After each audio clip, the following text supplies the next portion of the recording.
우리 찬미 1283장 내가 처음 주를 만났을 때 1절만 보이겠습니다. 거기에 나오실 거예요. 내가 처음 주를 만났을 때 1절만.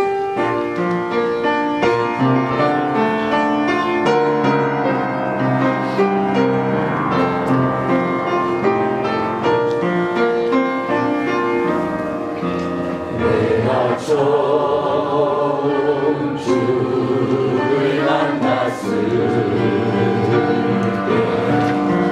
외롭고 쓸쓸한 모습 말없이 홀로 걸어가신 길은 영광을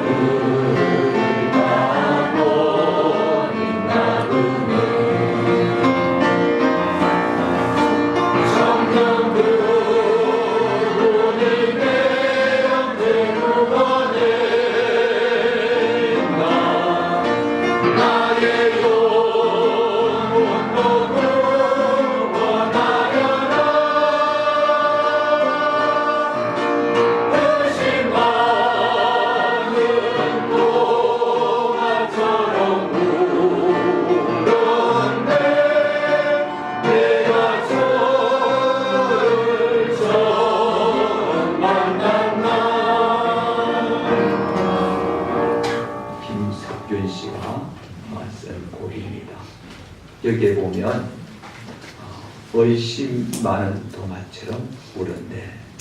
내가 주를 처음 만난 날 그렇게 나옵니다. 우리가 예수님의 제자들 가운데서 의심 많은 제자하면 도마를 떠올립니다. 그런데 도마라는 사람이 과연 의심이 특별히 많은 사람일까? 우리도 도마의 입장이라면 우리는 다를까? 다르게 반응했을까 한번 생각해 볼 필요가 있을 것 같습니다. 분명히 도마는 의심하는 모습을 보였습니다. 하지만 그 도마의 모습이 과연 부정적으로만 비춰지는 내용일까요? 의심 많은 도마라고 그렇게 격화시킬 그런 제자라고 생각되어지지는 않습니다. 자, 한번 우리가 도마의 입장을 한번 생각해 보면서 우리가 오늘 말씀을 한번 살펴봅니다.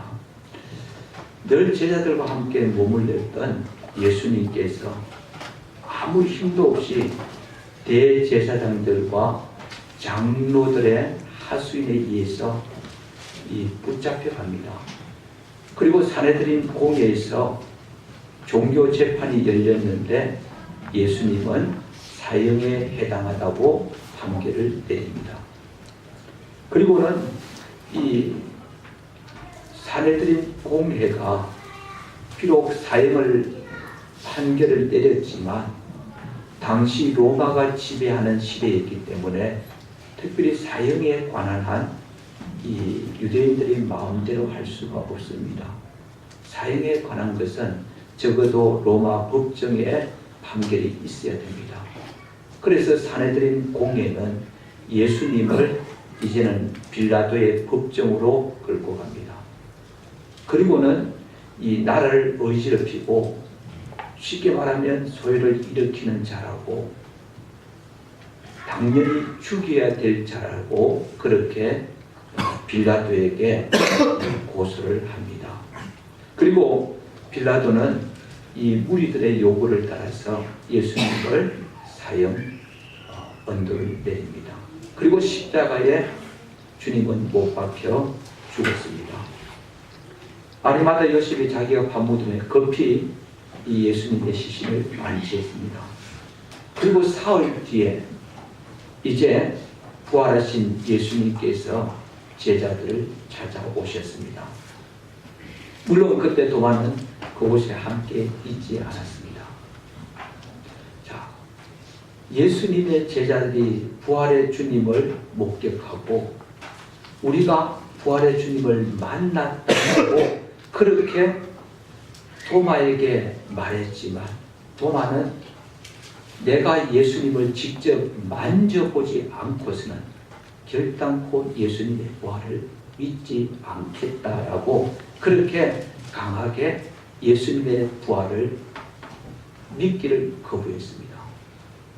자, 분명히 다른 제자들은 예수님의 부활을 목격했지만 도마는 그 자리에 없었고 예수님의 부활하신 주님을 직접 보지 못했습니다. 그리고 자신의 눈으로 똑똑히 볼 때 예수님은 분명히 십자가에 못 박혀 죽었다는 사실은 자신도 인정합니다.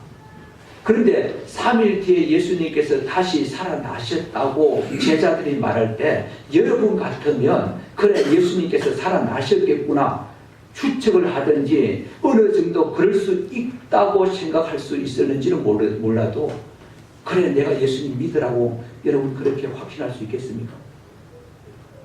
이게 사람이 죽었다가 다시 살아나는 것이 이게 일상사고 보편적인 일이라면 믿을만 할 거예요. 믿는다고 할 수 있습니다. 근데 사람이 죽었다가 살아난다는 건 이건 있을 수 없는 일이라는 말이죠. 있을 수 없는 일을 제자들이 주님의 부활을 목격했다고 하는데 도마인들 그래 나도 믿고 확신한다. 사실 그렇게 말할 수 있는 사람들이 어디에 있겠습니까? 여러분 예수님의 부활을 목격했던 제자들조차도 심지어 갈릴리 어부 출신들이 예수님의 부활을 목격하고 나서 사명을 위해서 살아간 인생들이 아니고 고기잡이하러 떠났잖아요. 심지어는 예수님이 성천하실 때까지 부활을 의심하는 사람들도 있었습니다. 그러니까 당연히 도마의 반응은 정상적이지 의심 많다고 말할 수가 없다는 이야기입니다. 오히려 도마처럼 내가 믿지 못하는 것은 내가 못 믿겠다. 나는 분명히 예수님의 상처난 흔적들을 내가 만져봐야 믿겠다라고 그렇게 분명히 고백하며 정말 부활을 한번 나도 만나보고 싶은 이런 열정 가지고 차라리 주님을 확실하게 믿는 믿음으로 나아가는 것이 오히려 더 올바르다고 저는 생각하는 거예요. 그렇잖아요.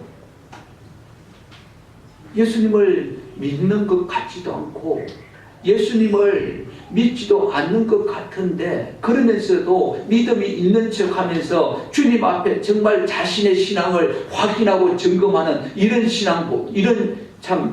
신앙도 없으면서 그렇게 믿는 척하는 것보다는 차라리 나는 솔직히 믿음이 없어. 나는 못 믿겠어. 근데 나도 주님을 한번 만나고 싶고 나도 주님을 확실하게 체험하고 싶고 차라리 이런 신앙이 오히려 더 낫다는 이야기입니다. 우리가 기억할 것은 여러분 중요한 것은 내 심령에 구원의 확신과 믿음을 가지고 있느냐 이게 중요한 것이지 사람들이 나를 어떻게 신앙을 평가할 것인가는 그렇게 중요하지가 않습니다. 도마처럼 차라리 나는 못 믿겠다. 나는 내가 체험하기 전에는 내가 한번 만나기 전에는 나는 절대로 예수님의 부활을 못 믿겠다. 차라리 이게 옳다는 이야기입니다. 이게 바람직한 태도란 말입니다. 여러분 신앙생활에 있어서 남들이 그렇게 하니까 나도 적당하게 그런 모습으로 살아가는 것보다는 차라리 그들과 내가 다르다는 것을 인정하고 내가 주님 앞에서 나라도 주님과 제대로 관계를 맺으며 믿음 위에 바로 서고자 하는 그런 열정이 우리의 심령 속에 일어날 수 있기를 바랍니다. 아멘. 그게 우리 교회 성도들의 신앙이 되더라는 이야기입니다. 많은 사람이 모여있고 그 많은 사람들 가운데서 다 뜨거운 것 같은데 주님 보실 때 믿음 없는 사람들만 가득하다면 그게 무슨 교회고 그게 무슨 의미가 있겠습니까?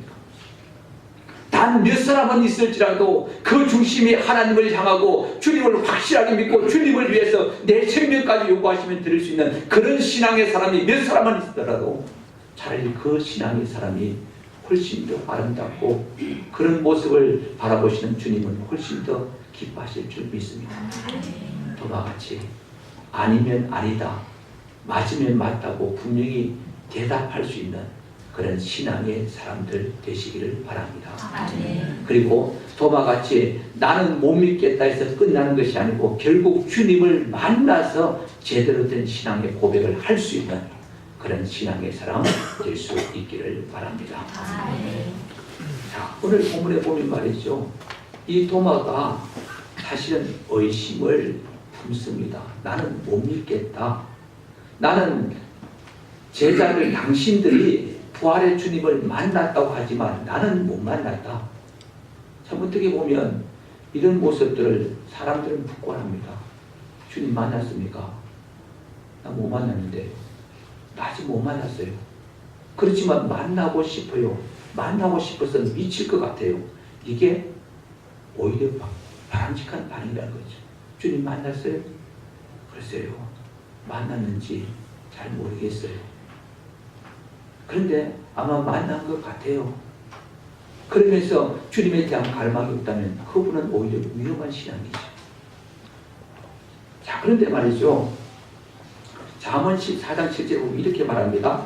스스로 부한 자여도 아무것도 없는 자가 있고 스스로 가난한 자여도 재물이 많은 자가 있느니라.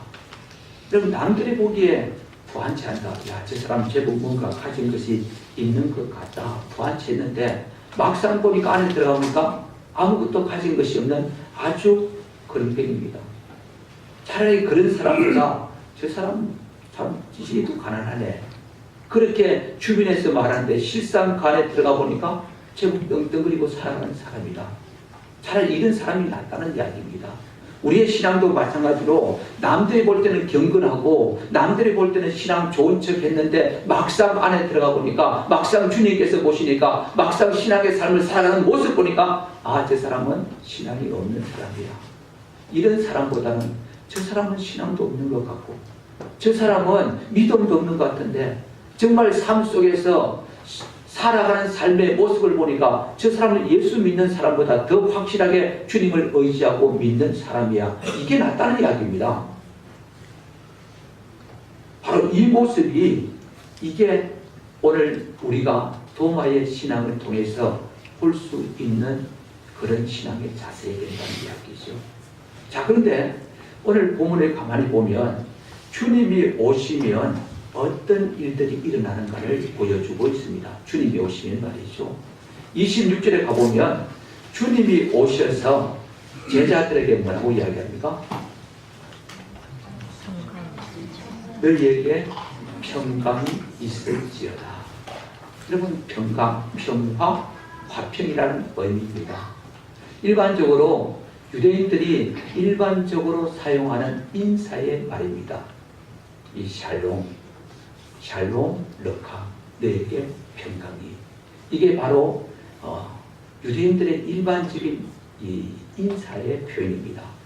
근데 여기서 주님께서 너에게 평강이 있을지어다. 이 말은 단순한 인사 정도가 아니고 지금 예수님의 십자가의 죽으심과 부활의 결과로 하나님과 죄인 사이에 가로막힌 담이 허물어지고 이제 하나님과의 관계가 온전히 회복되어지므로 하나님과의 관계가 화평이 이루어졌다는 것을 선포하는 의미입니다. 그러니까 하나님과의 관계가 이제 회복되어졌고 하나님의 은혜가 너희에게 임할 것이다. 임했다라는 의미입니다. 여러분 하나님과의 관계가 단절되어질 때는 아무리 내가 모든 것을 가지고 있어도 내 심령에 평안이 없어요. 불안합니다. 사실은. 여러분 그렇잖아요. 세상이 끝이 지금 다가온다. 종말이 지금 다가온다.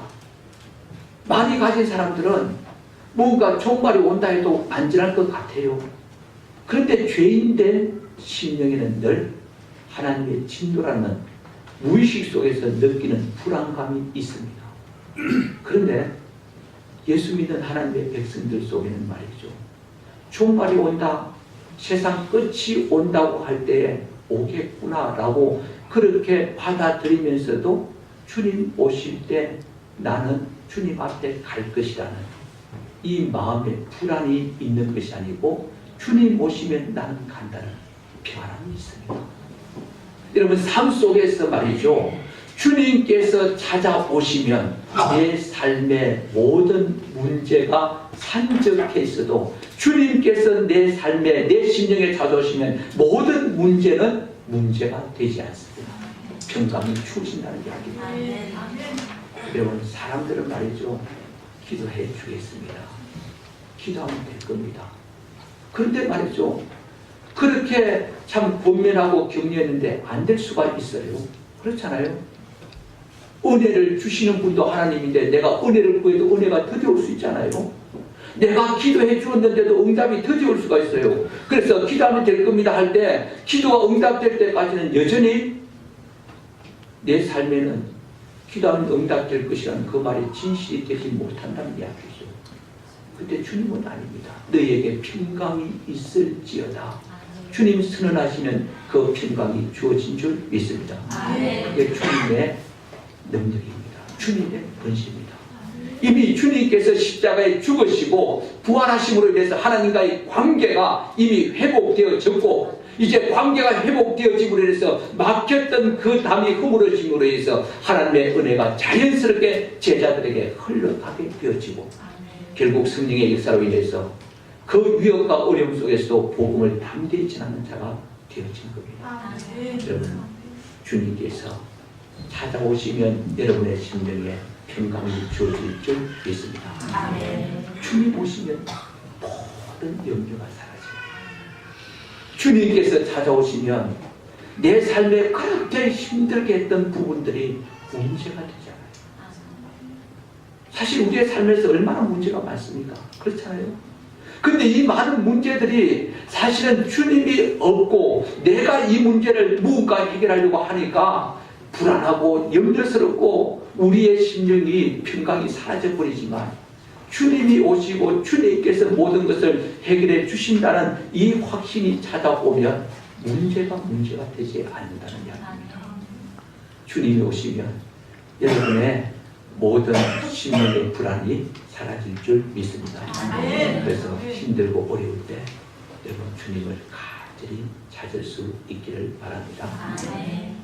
자, 근데 보십시오. 주님이 오시면 평강이 찾아옵니다. 그 다음에 27절에 가보면 주님이 오시면 마음의 소원이 이루어집니다. 여러분 도마가 나는 주님의 부활을 못 믿겠어. 나는 주님의 부활을 절대 믿을 수 없어. 나는 주님을 만져보아야 주님을 믿겠어. 분명히 그렇게 말했습니다. 그런데 이 말은 나는 주님을 안 믿을 거야. 이 말만 그 의미 속에 담겨 있을까요? 나도 저들처럼 주님을 한번 만나왔으면 좋겠다는 마음이 그 안에 들어있을까요? 전자일까요? 부자일까요? 만약에 제가 도마했다면 저는 부자입니다. 저들이 만났던 주님의 죽으심을 분명히 목격했는데 제자들이 하나같이 주님의 부활하신 주님을 만났다는 그 사실, 나도 주님의 부활하심을 목격했으면 좋겠다. 여러분 신앙의 사람들은 다 이 마음이 있어요. 다른 사람이 나는 주님을 이렇게 체험했다 하면 나도 그런 마음 없나요? 제가 구원의 확신이 없을 때 말이죠. 그런 이야기가 나오면 나도 모르게 나도 저렇게 해봤으면, 심지어 간증하는 분들이 어려운 고난 뒤에 이렇게 주님을 만나고 이렇게 주님을 뜨겁게 사랑하게 되었다 하면 차라리 나도 예수 안 믿는 집에서 태어나서 저런 과정 거쳐서라도 나도 주님을 제대로 만났으면, 그 마음이 있었어요. 저도 아마 모태 신앙의 사람들을, 특별히 체험이 없는 신앙의 사람들, 이런 마음이 들 거예요. 도만들 안 그렇겠습니까? 자기와 함께 참 3년 동안 주님을 따라다녔고 주님과 함께 동행했던 그들은 다 부활의 주님을 만났다고 하는데 자기만 못 만났잖아요. 자기 마음속에도 주님을 만나고 싶은 마음이 왜 없었겠습니까? 그런데 주님 오시니까 자기 마음에 만나고 싶었던 그 소원이 자연스럽게 이루어지게 되는 겁니다. 그 말은 다른 말로 말하면 주님께서 찾아오시면 내 삶의 영역에 문제가 산적해 있는 그것이 문제가 되지 않는다는 의미도 되지만 주님이 찾아오시면 내가 지금까지 기도하고 주님 앞에 간구하는 것이 응답되어지는 줄 믿습니다. 여러분, 주님이 오실 때 기도가 응답돼요. 주님께서 내게 찾아오실 때 주님께서 내가 마음에 품고 소원하고 간구하는 모든 것을 하나님이 원하시는 뜻대로 응답해 주신다는 의미예요. 그러니까 주님을 만나는 것이 인생에서 얼마나 귀한 복인지 모릅니다. 마음의 소원이 성취되어진다. 그러면 여러분, 주님의 뜻대로 이루어지는 거예요. 그거는 주님, 나는요 다른 거 필요 없습니다. 서울에서 나 생활하고 싶은데 7억이 필요합니다. 적어도 그래도 전시하는 어디에 될 것 아닙니까? 7억을 주세요. 근데 주님께서 딱 찾아오셨습니다. 야, 7억 이제 주어졌다. 이겁니까? 7억이 하나님께서 주셔서 서울 가게 하실지, 정말 서울에 가야 되는데 서울에 하나님께서 올려보내실 때 저렴하게 또 거기서 살 수 있는 공간을 주실지, 하나님의 뜻과 방법은 우리의 생각과는 달라요. 근데 분명한 것은 하나님의 참 뜻 가운데서 우리의 소원이 이루어지는 줄 믿습니다. 주님이 오시면 그렇게 된다는 이야기예요.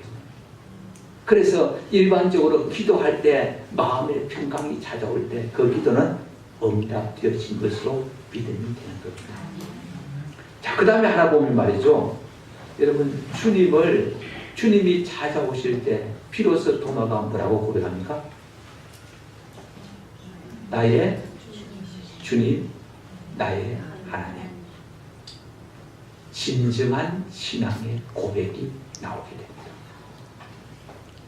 오늘날 많은 하나님의 백성들이 예수님은 나의 주님이시다, 예수님은 나의 하나님이시다, 이렇게 고백하는 사람들도 있지만 그렇지 않는 사람들도 많습니다.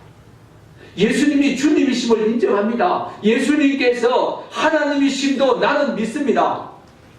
그렇게 고백을 하는데 중요한 것은 우리 주님, 우리 하나님은 교회에서 신앙을 고백하는 그 주님, 그 하나님은 믿는데 나의 하나님, 나의 주님을 믿지 못해서 구원의 확신이 없다는 이야기입니다. 여러분, 다윗의 고백을 보면 나의 하나님이라는 단어를 씁니다. 나의 하나님. 그 말이 뭔가 하면 하나님은 나의 하나님이라는 거, 우리 하나님이 아니라는 이야기입니다. 여러분, 교회가 고백하는 신앙이 내 신앙이 될 때는 그 신앙은 흐릿해요. 주님과의 관계가, 쉽게 말하면 공동체와 주님과의 관계가 맺어진 것은 흐릿한 신앙이라는 이야기입니다. 진짜 신앙은 바로 주님과 나 사이의 1대1의 나의 관계라는 이야기예요. 그래서 도마는 나의 주님, 나의 하나님이라고 고백하는 겁니다. 나의 주님, 나의 하나님이라고 고백하지 못하는 이유는 주님을 깊이 만나지 못하니까 이런 고백이 나오지 않는데, 여러분, 우리가 하나님이 살아계십니다. 아멘이죠? 근데 하나님이 살아계십니다라고 할 때 아멘 하는데요, 정말로 내 심령에서부터 살아계심이 믿으십니까? 제가 솔직한 고백이 있었어요. 이 청년 때까지 저도 이제 모태신앙입니다. 그러니까 구원의 확신에 대해서 저도 한 2번, 3번 물으면 그 당시에는 흔들렸어요. 구원 받았냐? 받았지. 정말 확신하냐? 확신하지. 진짜냐? 그러면 그때부터 고리가 내려집니다. 사실 그런 때가 있었어요. 근데 하나님의 은혜를 받고 나서 믿음이 주어지니까 죽은 자도 살릴 것 같은, 죽은 자도 앞에 놓고 기도하면 살아날 것 같은 그런 믿음이 주어지는 거예요. 그때 제 기도 가운데 사용되었던 어느 중에 하나가 살아계신 하나님. 그때 고백이 나오죠. 살아계신 하나님. 그 전까지는 사실 살아계신 하나님이라는 고백이 제대로 안 나는 거예요. 여러분, 사랑의 하나님이라는 이 고백도 우리가 기도문에 쓸 때도 정말 하나님의 사랑을 깊이 체험한 사람의 사랑의 하나님과 체험치 못한 사람이 고백하는 사랑의 하나님과는 달라요. 지금 오늘 본문에 나오는 바로 이 도마는 주님을 만나고 난 뒤에 나의 주, 나의 하나님이라고 고백이 나오게 되는 겁니다. 결국은 주님을 확실하게 만나지 않으면, 주님이 찾아오시면 마음의 평강도 주어지고 기도의 응답도 이루어지고, 참 주님 오시면 확실한 신앙의 고백도 내 입술을 통해서 나오게 되는데, 문제는 말이죠. 오늘 본문처럼 주님의 부활을 우리가 눈으로 볼 수 있습니까? 없습니까? 이게 문제죠. 주님의 부활. 예수님의 제자들은 주님의 부활을 목격하고 믿는 형태입니다. 그렇잖아요? 이분들은 주님의 부활을 목격하고 눈으로 봤어요. 눈으로 보고 그리고 이제 믿는 신앙이었습니다. 근데 오늘날 주님의 부활을 눈으로 볼 수 있나요? 이미 승천하셨어요. 이제 더 이상 우리는 눈으로 볼 수 없습니다. 오늘 본문에 나온 대로 분명히 믿는 자가 복되다고 했지만은 29절에 너는 나를 본고로 믿느냐, 보지 못하고 믿는 자들은 복되다. 하여튼 무조건 보고 믿든지 보지 못하고 믿든지 믿어야 복되다는 것이지, 예를 들어서 내가 보지 못했기 때문에 나는 못 믿겠다는 사람은 복이 없다는 이야기잖아요. 그러니까 예수님의 제자들은 부활의 주님께서 승천하시기 전이었기 때문에 눈으로 목격할 수 있었고, 그래서 믿어서 복을 받았어요. 근데 우리는 주님의 부활하신 주님을 우리가 눈으로 볼 수 없어요. 그러니까 우리는 보지 못하고 믿어야 되는 사람들입니다. 우리는 보지 못하고 믿어야 될 사람들이에요. 그러면 어떻게 우리가 믿을 수 있느냐는 거죠. 당연히 성경에는 그리스도의 말씀으로 믿음이 주어진다. 부지런히 말씀 들어야 된다. 여러분, 도마처럼 있어야 될 때 없어서 주님을 늦게 만나는, 참 신기해서 도마가 없을 때 주님 찾아오셨는데 그때 도마가 없어서 부활의 주님을 못 만났잖아요. 그런데 도마가 제자들과 함께 있었을 때 그때 주님 찾아오셔서 주님을 만났단 말이에요. 그게 당연히 제자들과 함께 있어야 될 도마가 무슨 이유로 거기에 없었는지 몰라도 없었기 때문에 주님 못 만난 거잖아요. 하나님의 백성들이 마땅히 말씀 들어야 될 때 말씀 듣지 못해서 하나님의 역사를 경험하지 못하는 경향들이 있습니다. 반드시 예배에 참석해야 되는데 그 예배의 순간에 빠져버린 경향들이 있어요. 여러분, 은혜가, 하나님의 강한 역사가 언제 주어질지 압니까? 모르잖아요. 항상 하나님께서 은혜 주실, 하나님이 은혜 베푸실 공간에 내가 머물러 있는 것이 지혜로운 삶입니다. 그래서 주의 말씀을 들어서 내 심령의 믿음을 세워야 되는 거예요. 믿음은 들음에서 나고 들음은 그리스도의 말씀으로 말미암는다. 말씀으로 말미암아 믿음을 얻어야 된다는 이야기죠. 그러나 그것만 있는 것이 아닙니다. 여러분, 사막에 식물이 살까요, 안 살까요? 사막에도 식물은 살죠. 그 신장불 같은 살잖아요, 그죠? 여러분, 사막에도 식물이 살 수 있습니다. 또 이 사막에서 살 수 없는 식물들도 있고, 그러니까 물이 필요한 식물도 있고 물이 필요 없는 식물들도 있어요. 그 말은 아예 필요 없다는 말이 아니고, 제가 전에 어떤 그 야생화를 기르는 이 집에 가봤는데 말이죠. 공중에 뭔가 뚝뚝뚝 말려있는 것, 이건 나무 같지도 않은데 뚝뚝 말려있는 게 걸려있어요. 저게 뭐냐고 하니까 그게 식물이랍니다. 저게 살아있냐 하면 살아있대요. 아니, 공중에 달려있는데 물도 없는데 살아있대요. 그래서 물어보니까 이 식물은 그냥 쉽게 말하면 그 안에 있는 습기만 있어도 이 식물은 살 수 있는 식물입니다. 그런 식물도 있어요. 어떤 식물은 물에 담그고 있어야 사는 식물도 있고 말이죠. 마찬가지로 하나님의 백성들과 세상 사람들은 은혜 없이도 살아갈 수 있는 사람입니다. 하나님의 백성은요, 은혜 없이는 살 수 없는 사람입니다. 제가 성경 한 구절을 읽겠습니다. 신명기 11장 8절에서 12절입니다.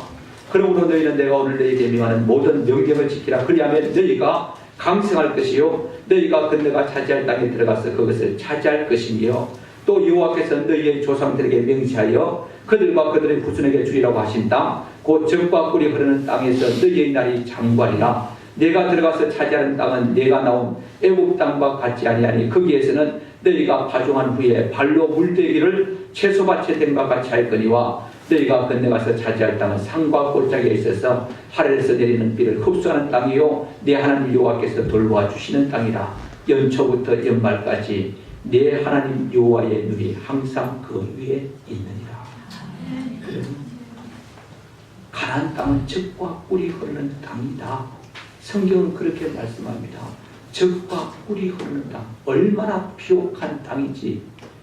여러분, 정탐꾼들이 포도송이 하나를 짝대기에 끼워서 두 사람이 이 메고 왔다는 기록이 나오지 않습니까? 그만큼 포도송이가 크다는 이야기잖아요. 젖과 꿀이 흐르는 땅입니다. 하지만 여러분, 젖과 꿀이 흐르는 땅이라고 해서 그 땅에서 하나님의 백성들이 어떻게 살든지 풍요한 삶을 산다는 의미는 아닙니다. 젖과 꿀이 흐르는 땅이지만 반드시 하나님께서 그 땅에 은혜를 베푸셔서 이른 비와 늦은 비를 내려주실 때 젖과 꿀이 흐르는 땅이 가나안 땅입니다.